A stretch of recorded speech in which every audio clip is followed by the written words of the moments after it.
Available on Steam for around $10, the self-described Metroidvania Pharaoh Rebirth is a true hidden gem.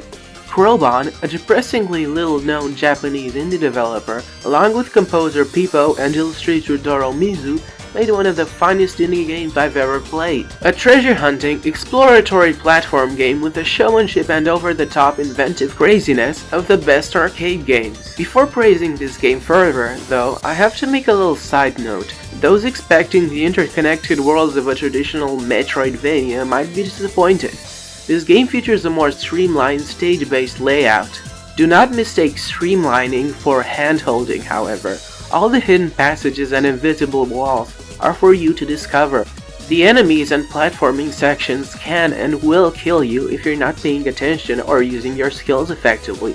On that note, I recommend playing on hard mode as it is the best possible experience.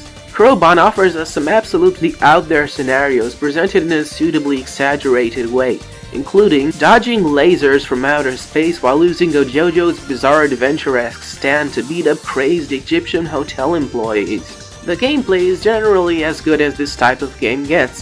The controls are spotless, the levels are well designed, nicely varied, and perhaps best of all, the game doesn't let you ruin its flow by allowing you to mindlessly grind.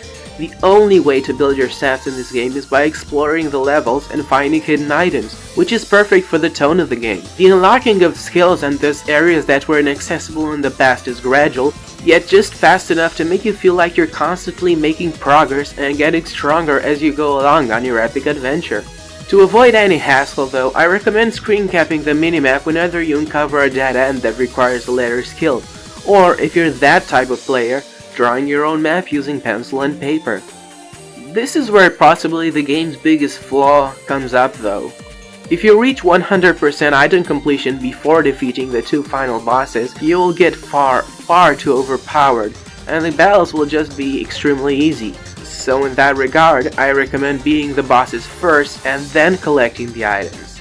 The repeatable bosses come with the extra goal of defeating them without getting hit once, which unlocks special secret items.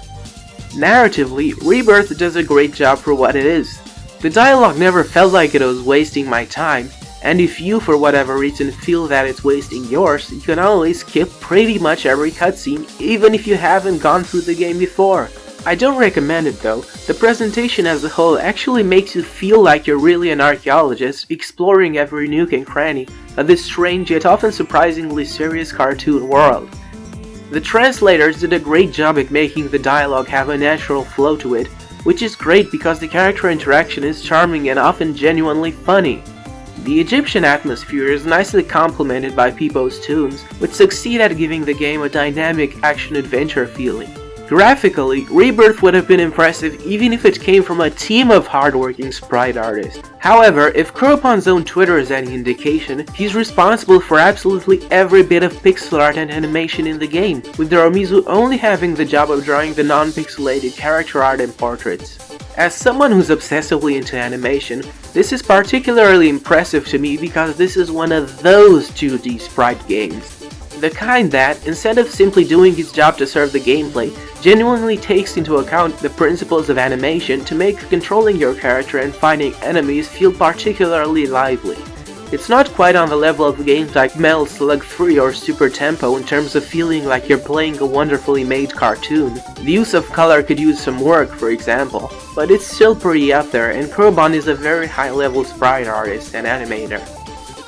Along with Crowbon's inability to make connections with indie clique darlings and journalists, comes the dreary number of only 2 Metacritic reviews of this game.